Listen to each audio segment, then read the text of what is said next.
Shalom, selamat pagi. Berikut adalah rekaman pelayanan di LPG Ministry tentang Books in Heaven, buku-buku yang ada di surga.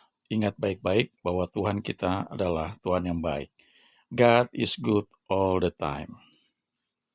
Bapak, kami mengucap syukur karena Bapak punya rencana yang indah buat kami masing-masing sebagai anak-anak-Mu, dan Kau ingin supaya apa yang Kau rancangkan itu boleh jadi dalam kehidupan kami. Ajari kami untuk menangkap firman yang kami dengar, sehingga itu mengajari kami boleh hidup dalam rencana-Mu yang sempurna. Dalam nama Yesus kami sudah berdoa. Amin. Nah, Bapak, Ibu, dan teman-teman, ada satu ayat yang menarik di Wahyu 20 ayat 12 yang mengatakan bahwa di akhir zaman itu, ini penglihatan oleh Yohanes ya, waktu itu dia di Pulau Patmos, dan dia melihat orang-orang mati, besar dan kecil, berdiri di depan tahta, ada tahta putih. Lalu dibuka semua kitab, ya, jadi artinya ada banyak kitab. Dan dibuka juga sebuah kitab lain, yaitu kitab kehidupan. Ada banyak kitab, tapi ada satu kitab kehidupan. Dan orang-orang mati dihakimi menurut perbuatan mereka berdasarkan apa yang ada tertulis di dalam kitab-kitab itu. Artinya apa yang kita buat di dunia ini itu tercatat, dicatat, masing-masing ada kitabnya untuk kita. Kalau kita mau baca lebih jelas dari Wahyu 20 itu, kita bisa lihat dari ayat 11 sampai 15. Ya, ini penglihatan yang dilihat ya oleh Yohanes di Pulau Patmos. Ayat 11 dia melihat tahta putih ya, lalu dia lihat di ayat 12 itu semua kitab dibuka, dan juga ada sebuah kitab yang sangat penting yang disebut kitab kehidupan, the book of life. Lalu orang-orang mati dihakimi menurut perbuatan mereka yang tercatat dalam kitab-kitab yang banyak itu. Kemudian di ayat 13 diulang lagi, ditekankan bahwa mereka semua dihakimi masing-masing menurut perbuatannya. Ya. Tapi yang sangat penting, yang perlu kita perhatikan di ayat 15. Dan setiap orang yang tidak ditemukan namanya tertulis di dalam kitab kehidupan itu, ia dilemparkan ke dalam lautan api itu. Ya, kita kenal sebagai neraka. Jadi orang yang namanya tidak tercatat di dalam kitab kehidupan, orang itu akan dilemparkan ke dalam lautan api, ke dalam neraka. Nah, jadi kalau kita lihat ada banyak buku ternyata. Ya. Yang pertama yang disebut tadi, yang semua buku dibuka, saya bisa menyebutnya sebagai books of rewards ya. Buku catatan mengenai ganjaran atau upah atas apa yang kita perbuat di dunia ini. Dikatakan di Wahyu 20 ayat 12b tadi, orang-orang mati dihakimi menurut perbuatan mereka, berdasarkan apa yang ada tertulis di dalam kitab-kitab itu. Kalau kita baca Injil Matius pasal 12 ayat 36, Yesus juga berkata, bahkan bukan hanya perbuatan. Dia bilang setiap kata sia-sia yang diucapkan orang harus dipertanggungjawabkannya pada hari penghakiman. Ya, jadi hati-hati dengan kata-kata yang kita ucapkan, karena Yesus bilang itu dipertanggungjawabkan. Kemudian dia juga bilang di Matius 10 ayat 42, ini menarik sekali ya, dia bilang begini, barang siapa memberi air sejuk sesangkir saja pun kepada salah seorang yang kecil ini, karena ia muridku, aku berkata kepadamu, sesungguhnya ia tidak akan kehilangan upahnya daripadanya. Ya, jadi selain perbuatan itu dicatat, tapi ternyata apa yang kita perbuat kepada seseorang yang mungkin nampaknya tidak terlalu penting, tapi karena kita tahu dia murid Tuhan Yesus, dikatakan kita tidak akan kehilangan upahnya karena kita buat itu. Dengan kata lain, ada rewards untuk apapun yang kita buat, apalagi yang kita buat kepada orang-orang yang mengenal Tuhan, yang melayani Tuhan. Di sisi lain, kita juga perlu ingat, hati-hati, karena ada ayat yang mengatakan, jangan menjamah orang yang kuurapi, jangan mengusik nabi-nabiku. Jadi artinya itu ada catatan tentang apa yang kita perbuat. Lebih lanjut di Markus 10 ayat 29 sampai dengan 30. Waktu itu murid-murid gempar, ya, karena mereka merasa sudah ikut Tuhan, meninggalkan segala sesuatu. Dan Petrus mulai mempertanyakan hal itu, apalagi ketika Tuhan berkata, sukar bagi orang kaya masuk ke dalam kerajaan surga. Kemudian Yesus bilang di Markus 10 ayat 29 sampai dengan 30, aku berkata kepadamu, sesungguhnya setiap orang yang karena aku dan karena Injil meninggalkan rumahnya, saudaranya laki-laki atau saudaranya perempuan, ibunya atau bapaknya, anak-anaknya atau ladangnya, orang itu sekarang pada masa ini juga akan menerima kembali 100 kali lipat. Rumah, saudara laki-laki, saudara perempuan, ibu, anak, dan ladang, sekalipun disertai berbagai penganiayaan. Dan pada zaman yang akan datang, ia akan menerima hidup yang kekal. Jadi ini bicara tentang upah atau rewards. Jangan lupa bahwa ada buku yang mencatat apa yang kita perbuat selama kita hidup di dunia ini. Bahkan kata-kata yang kita ucapkan itu juga ada recordnya. Dan lebih spesifik lagi, bagi semua orang yang meninggalkan segala sesuatu oleh karena Yesus, oleh karena Injil, Tuhan berkata pada masa ini juga akan memperoleh hasil, ya, akan dikembalikan 100 kali lipat, dan nanti pada zaman yang akan datang akan menerima hidup yang kekal.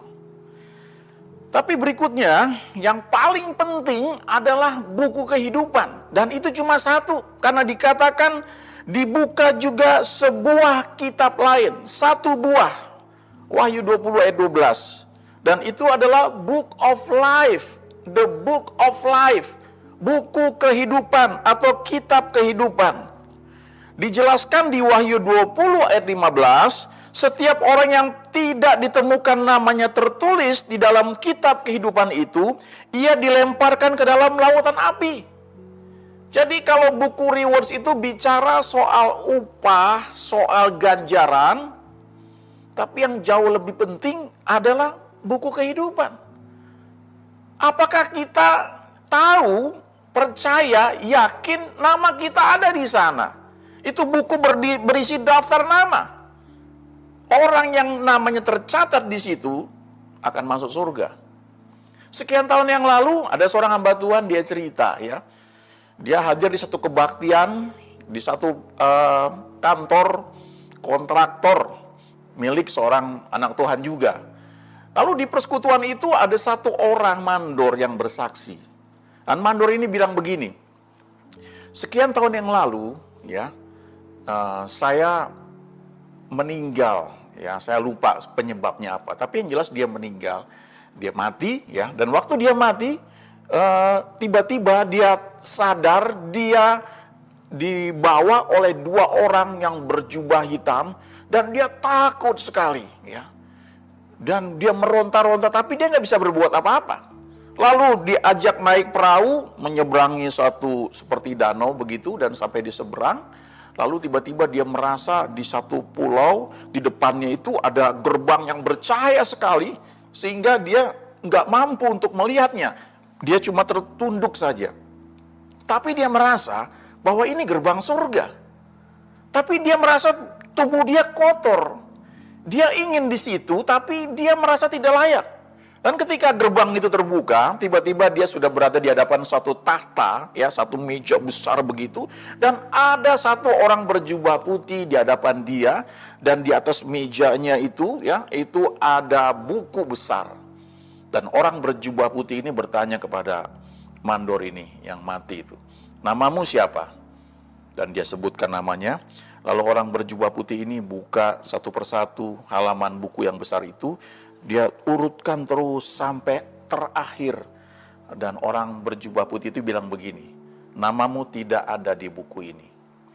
Engkau nggak boleh berada di tempat ini.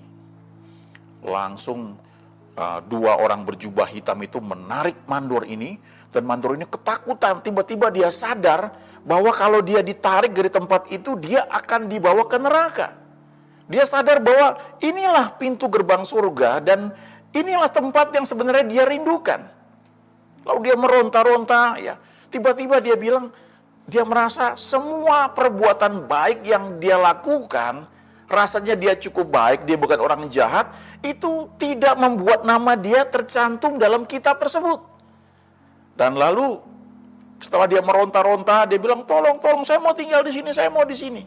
Lalu orang berjubah putih itu bilang begini, oke, saya beri kamu kesempatan satu kali lagi. Kamu kembali bumi dan cari tahu supaya namamu tercatat di buku ini. Dan tiba-tiba dia langsung tersadar, dia sedang dimandikan, dia bangkit.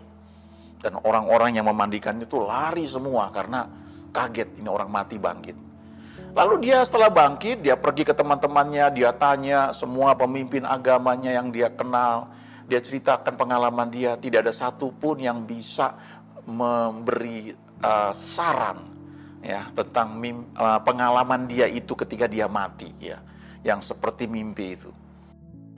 Kemudian seorang pendeta dengar pengalaman dia ini.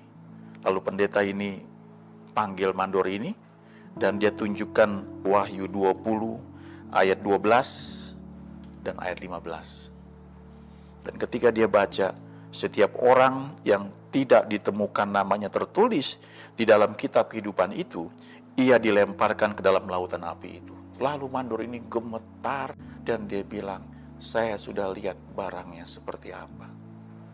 Dan dia bilang sama pendeta itu, tolong kasih tahu bagaimana supaya nama saya tercantum dalam buku tersebut.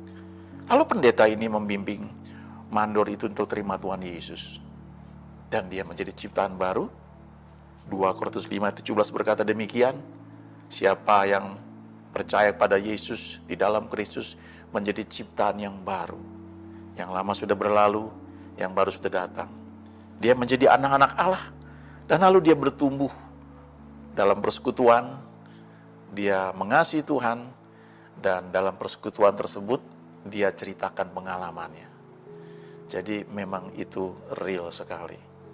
Ada yang namanya buku kehidupan atau kitab kehidupan. Ternyata di zaman perjanjian lama, Musa juga tahu hal ini. Waktu orang Israel itu berontak, mereka membuat lembu emas, mereka menyakiti hati Tuhan, dan Musa marah sekali. Ya, waktu itu Musa baru naik di gunung 40 hari 40 malam bertemu dengan Tuhan, dan dia bawa loh batu dan dia pecahkan, dia marah sekali pada orang Israel. Tapi kemudian dia berdoa syafaat kepada Tuhan supaya Tuhan mengampuni orang Israel ini.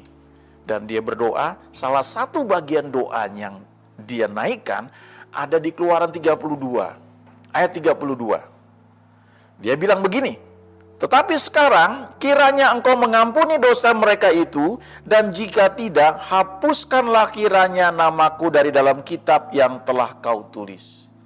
Nah, ini kitab kehidupan. Memang Tuhan tidak mengabulkan, karena Tuhan bilang yang berdosa itu yang aku hapus. Jadi memang bisa dihapus, walaupun proses untuk sampai di sana tentu ada rangkaiannya. Tapi doa Musa ini untungnya nggak dikabulkan Tuhan. Sebab kalau dikabulkan artinya dia masuk ke dalam neraka. Lalu Daud juga tahu bahwa ada kitab kehidupan. Di Mazmur 69 ayat 29, salah satu doa yang Daud naikkan ketika dia mengalami banyak masalah dan dilihat orang-orang jahat, dia bilang begini, biarlah mereka dihapuskan dari kitab kehidupan. Janganlah mereka tercatat bersama-sama dengan orang-orang yang benar. Jadi yang tercatat dalam kitab kehidupan itu adalah orang-orang benar.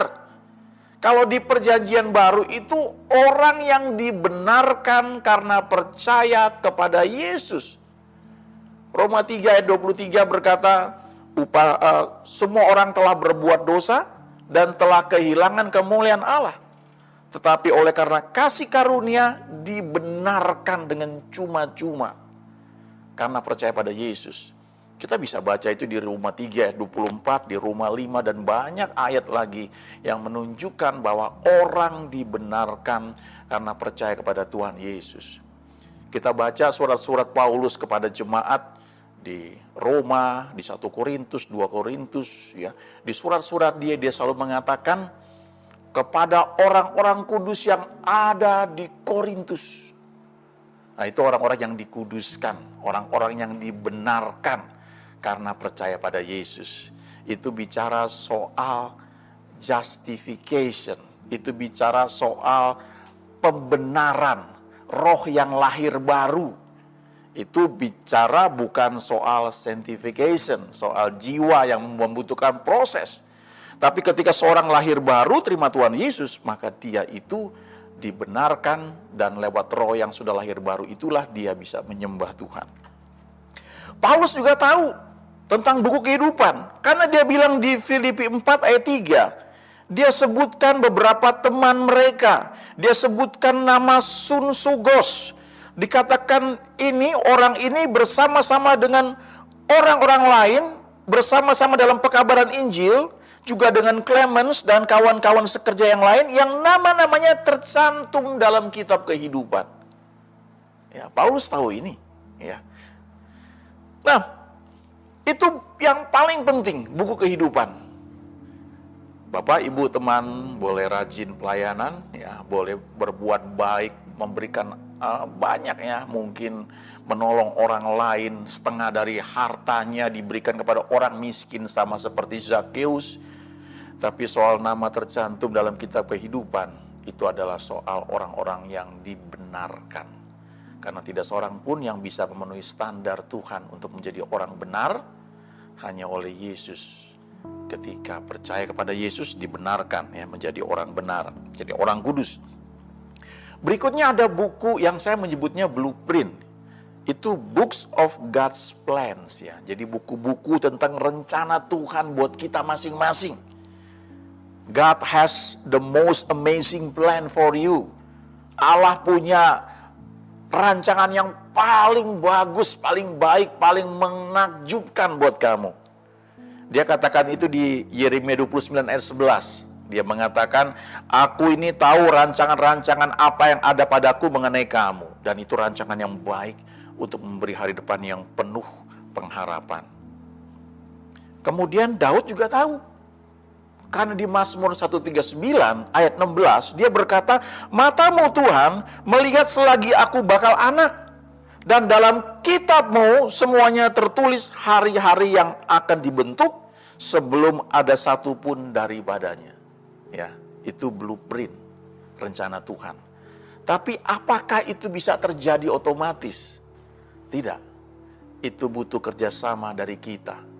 Karena ada kehendak bebas dalam hidup kita. Seberapa jauh kita mau ikut Tuhan, itu menentukan seberapa jauh rencananya tergenapi dalam hidup kita. Ya, Yeremia 18 ayat 4 berkata, kalau bejana di tangan Tuhan sedang dibuat itu rusak, dia ubah lagi menjadi apa yang baik dalam pemandangannya. Roma 8 ayat 28 berkata, Allah turut bekerja mendatangkan segala sesuatu bagi mereka yang mengasihi Tuhan dan mau ikut rencananya. Lalu ada lagi buku yang lain, saya menyebutnya Books of Request, buku permohonan doa. Mazmur 56 ayat 9, ini doa yang dinaikkan. Dia berkata, penulis Mazmur ini, air mataku kau taruh ke dalam kirbatmu, bukankah semuanya telah kau daftarkan? Terjemahan IMB mengatakan, bukankah itu semua ada dalam kitabmu? Terjemahan bahasa Inggris, ISV mengatakan, have not you recorded them in your book? Jadi kalau kita menaikkan permohonan kepada Tuhan, itu dicatat rupanya. Dulu saya punya buku doa, tapi belakangan saya ingat apa yang saya doakan, walaupun saya nggak catat. Ya, kadang-kadang beberapa wish harapan tertentu ya. Misalnya beberapa minggu yang lalu saya berdoa, saya minta ya ada beberapa orang yang datang mengunjungi kami di Indonesia dan selama beberapa minggu mereka ada dan saya agak khawatir jangan sampai mereka kena ketularan dan ketika mau kembali tes PCR mereka itu bisa positif. Dan puji Tuhan ketika mereka mau kembali tes PCR semuanya negatif. Dan mereka boleh kembali ke negara mereka masing-masing dengan selamat. Jadi kalau saya simpulkan, setidaknya ada 4 buku yang sangat penting. Yang pertama, buku kehidupan, dan itu yang paling penting. Bapak Ibu pastikan bahwa nama Bapak Ibu sudah tercatat di kitab kehidupan. Yohanes 14 ayat 6 berkata, "Akulah jalan dan kebenaran dan hidup. Tidak ada seorang pun yang datang kepada Bapa kalau tidak melalui aku," kata Yesus.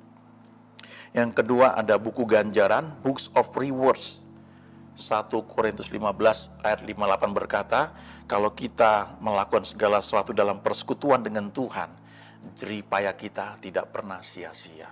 Selalu ada rewards buat kita. Yang ketiga, Books of God's Plans, buku rancangannya. Roma 12 ayat 2 berkata, berubahlah oleh pembaruan budi kita, pembaruan jiwa, belajar firman, supaya kita bisa bedakan manakah kehendak Allah, apa yang baik, yang berkenan, dan yang sempurna. Dan pilihlah yang sempurna. Dan itu menyangkut kehendak bebas kita, mau ikut rencananya atau tidak. Dan satu lagi adalah Books of Prayer Request, permohonan doa.